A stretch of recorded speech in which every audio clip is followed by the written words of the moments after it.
Bienvenidos y bienvenidas a Charlas FIC Valores, el espacio que propone el Festival Internacional de Cine con Valores para que jóvenes entusiastas y amantes del cine encuentren respuestas a sus preguntas a partir de estas entrevistas con profesionales de la industria.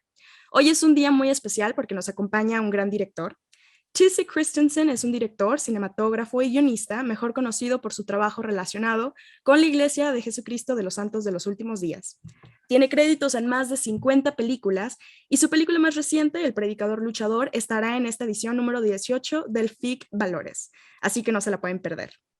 Welcome to Charlas FIC Valores, this space offered by the International Film Festival with Values, in which young enthusiasts and film lovers find answers to their questions from these interviews with industry professionals. Today is a very special day because we have a great director with us.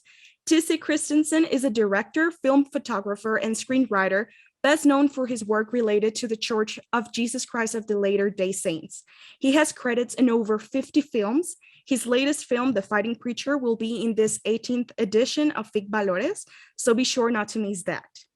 But that's a quick summary from me, and I'm sure you're about to give a better one now.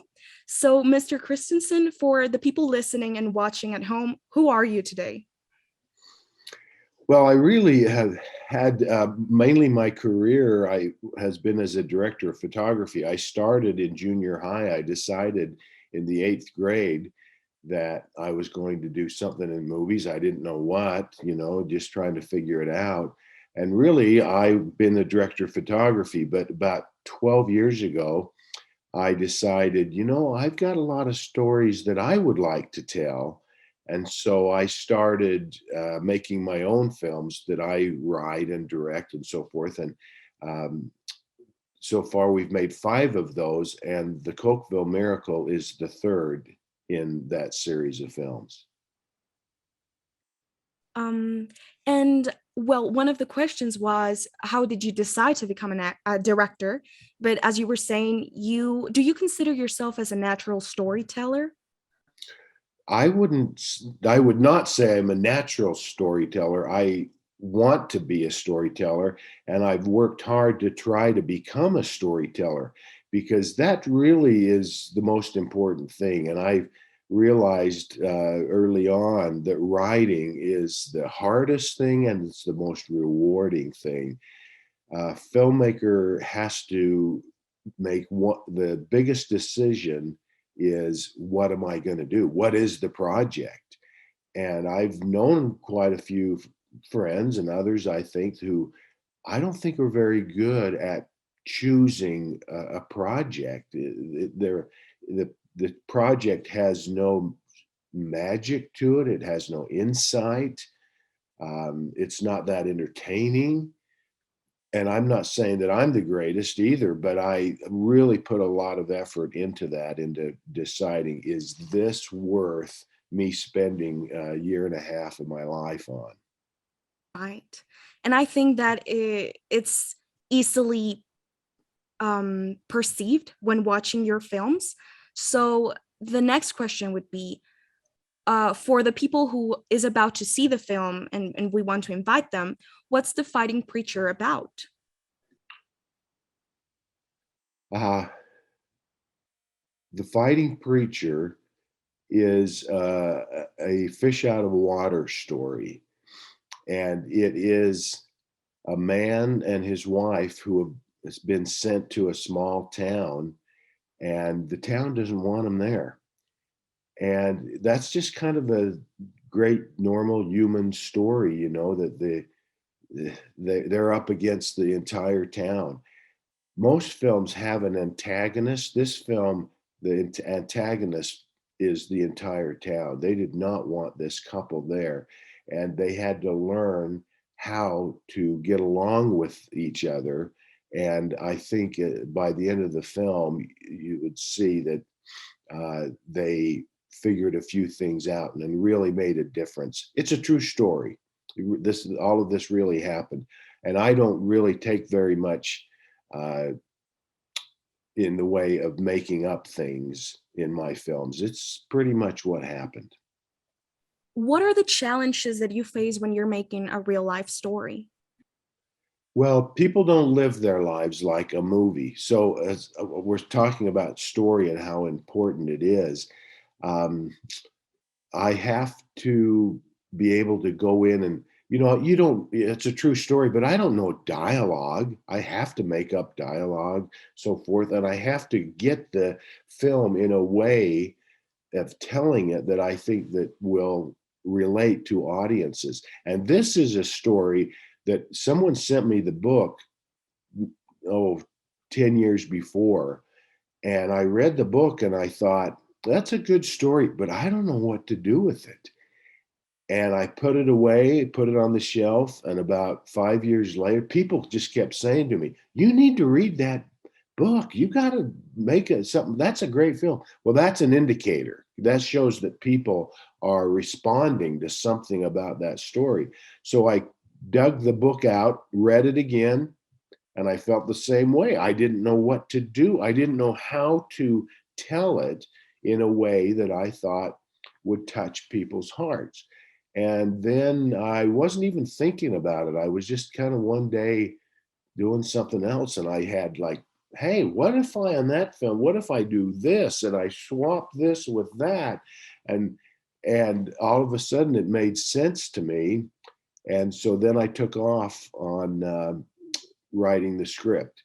And I don't start a film until I have a script that I feel good about and think that is going to make a difference. I did watch the movie, and so I'm excited to, well, to know things that people that are watching and listening to us at home don't know yet. But you do a lot of jumps in time, right? So we start in 1905, and then we see 1915, and then 1921. And you were saying we don't live our lives as a movie, but how do you sum up such an interesting life story? Well, um, to take anybody's life, and you hope that they have, if you're going to make a film, that they have enough elements that that I can somehow tie it together, so it isn't just a bunch of, oh, this happened to this guy once and this happened and this happened, and at the end of the film you go, well, it has to have this connective tissue. And to sum up the life of Willard Bean and his wife Rebecca in this story, I think they learned something we all need to learn, and that is the power of kindness. And that's the summary of their life, is for me, is that they learned that being kind is one of the most important things that you can be as a person on this planet. I love that message, and I do think it's perceived and successfully shown in the film. And I would also ask two other questions just to make people excited about the movie. Is that when I was watching it, and as you were saying, they faced up a lot of troubles in their way. I think it's in the upper state of New York, I think, right? And so people have this type of hatred for them. And this was something common in the beginning of the century for this community to receive this type of hatred. Well, the history of the United States of America is not that pretty in many ways, and one of the ways is the discrimination that's happened. Our country was founded by people trying to get away and have religious liberty, and as soon as they got here, they started pounding on anybody that didn't believe the way they believed. It that's just gone. That's how it's gone. And this town was particularly prejudiced against the Beans because they were part of this Church of Jesus Christ of Latter-day Saints, who that was where the church was formed and began was in that town. And then they left and went west, and no one had been back there for 85 years. Well, so there, as a result, I think that people in that town, their granddaddy had told their daddy, and their daddy had told them, and it's just passed on. These are bad people. These are good people. This is who you deal with. This is who you don't. And many times that's not really clear, good thinking. It's prejudiced thinking. And so, yeah, they had their work cut out for them going back there, the first people after 85 years, and not just visiting, but assimilating into the community. It was tough. And moving more into the preparation of the film, how do you prepare the work with the actors? What do you expect when you are on set? And how do you like to plan a movie? Planning is just so important before you do a movie. When you're filming, every day is so expensive. You don't have the time to be figuring it out on the set. You need to be planned and figured out before you come and start filming that day. So I spend a lot of time in pre-production. My hero in film was a man named Frank Capra. Frank Capra was a great director of the 30s and the 40s primarily. And you might mostly know him because he made a film called It's a Wonderful Life, which is still very popular. And Frank Capra said in his book, uh, 80% of directing is casting. Meaning if you get the right actors, they'll just grab you by the nose and pull you through your shoot and your film. If you cast people that really aren't right or good enough or whatever for the part, you're going to be struggling the whole time. So I spend a lot of time choosing my actors, and it pays off. Now, one thing I would like you to notice when you see, those of you that are about to see the film, the actress who is the lead in this, Rebecca Bean, I had a hard time finding somebody who would play that part for various reasons, just things I didn't feel good about. Found this young lady, and she had never been in a movie, never been in a play, never done anything, but she was interested in acting. And she's almost really a show stealer. She does so well in it.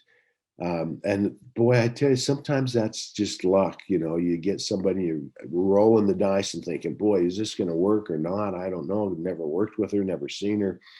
And in this case, that it did work.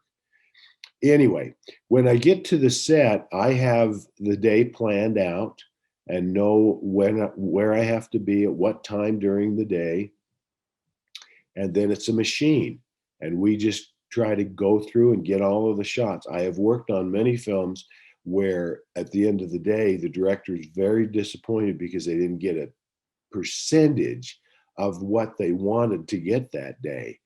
And if you can get a high percentage of what you wanted to get, that multiplies. And by the time you're done with a 21-day shoot like this was, you've got a lot of material to work with then in the editing room. Wow, 21 days to film this. Does that seem like a lot or a little? Well, I think it's a little because of the length of the movie, 1 hour, 40 minutes. Yeah. But that's really cool. And as you were saying, you had a lot of work in the pre-production Yeah. stage. And so we were saying about the family and the marriage have a couple of girls. What was like to work with children in this particular film also? I like working with kids. I don't know. That doesn't scare me. I made a lot of commercials for a lot of years, had a lot of kids around me, so forth. And the main thing that I try to do with kids is it starts in the writing. I try to not ask them to do things that are just so crazy foreign to them that they don't know what you're talking about, or give them big, long things of dialogue. Keep it simple and have it a lot about the situation and their looks and so forth. If you've seen the film, Cecilia, you know that we have this little character, Palmyra, who does a terrific job, but you watch her through the film, she doesn't say that much. She's mostly looking and responding to things, and then once in a while she comes up with a zinger that really touches people. I was a little concerned with getting her into that room with 20 other little kids, and they can get out of control pretty quickly. Well, we do things to try to help that. Our assistant director works with that with the kids, and I had him get just stacks of crayon books and the crayons to go with them, and they would pass them out and keep them busy and have something to do, and so they don't get bored in between and all that while you're lighting and rehearsing and doing all of those things. And here's the other really good thing that helped me with the kids. Most of the kids that you'll see in the film are not just extras. They're not just kids that we said, hey, bring in some kids and we'll put them in the background. They are descendants of the Beans. The Beans, the people who the movie is about, were their great grandfather or great great grandfather and grandmother. And so they kind of, with talking to their parents, these kids know this is important. This is about grandpa. And we need to do what they say and be good and try to make this into something everybody's proud of. And that makes a difference. And it makes a difference with the crew and everyone else on the set too, because when they realize, oh, these are the grandchildren of the people we're making a film about, it just brings a sense of importance to everybody in the work. I for sure didn't know that, and that's very important. And I think that people that are going to be watching this video now are going to come to the film and be much more prepared and much more knowledgeable about what's in this film. And well, I have two questions about this, kids.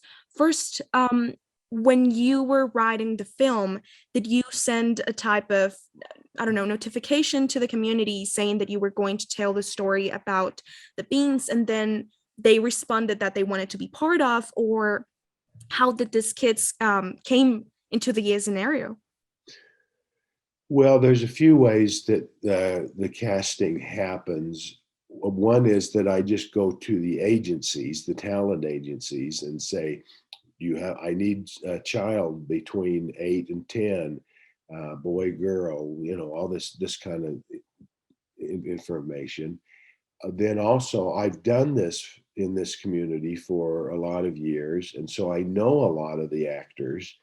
And many times when I'm writing it, I'm thinking, who would be good in that part? Oh, and then I pick someone and then I kind of write with them in mind.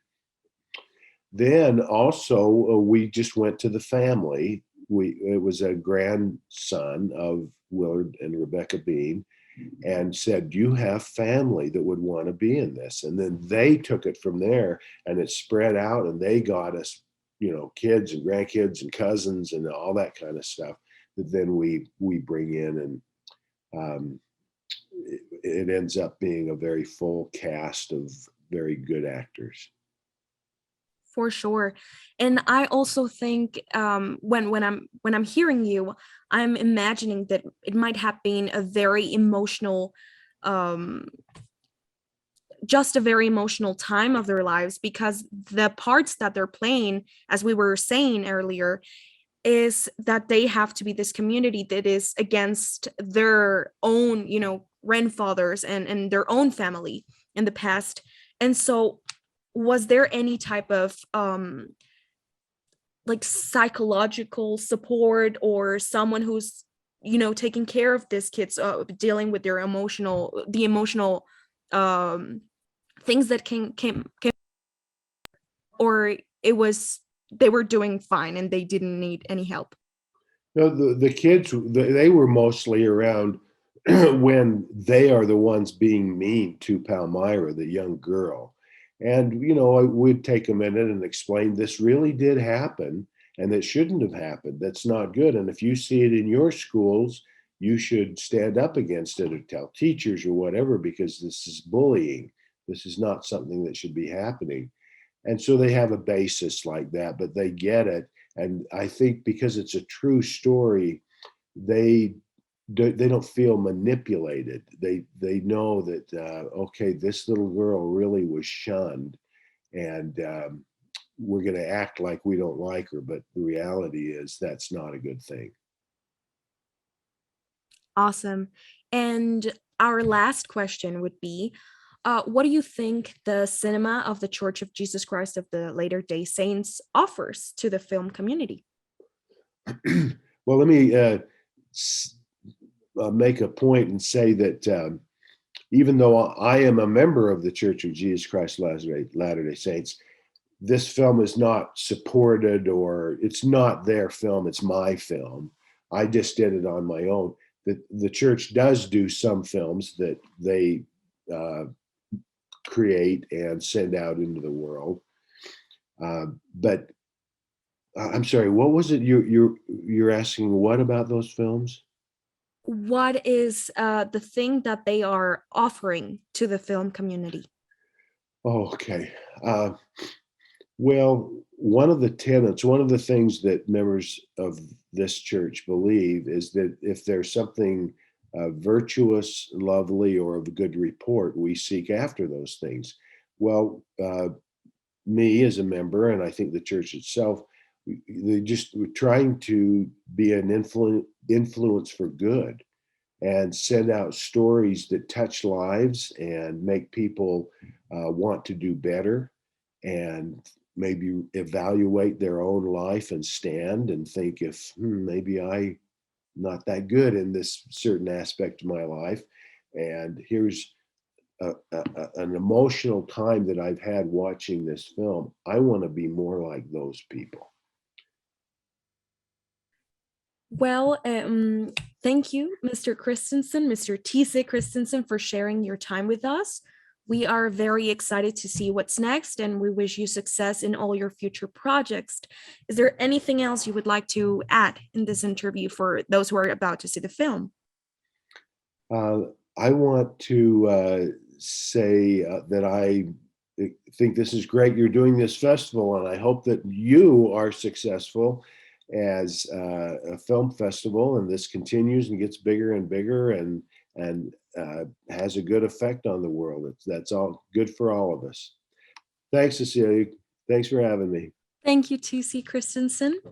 Pues les agradecemos también a ustedes por acompañarnos en otra edición más de Charlas FIC Valores. Esperamos haberlos entusiasmado y que se avienten a ver esta película de TC Christensen, que les recuerdo estará disponible en esta próxima 18ª edición de FIC Valores. Y recuerden seguirnos en nuestras redes sociales, que pueden encontrar abajo aquí en la cajita de descripción, para que estén enterados de todas nuestras actividades. Agradecemos nuevamente a TC Christenssen por concedernos esta entrevista y a Magali Franco por coordinar la charla del día de hoy. Mi nombre es Cecilia Soto y nos vemos en la próxima charla FIC Valores.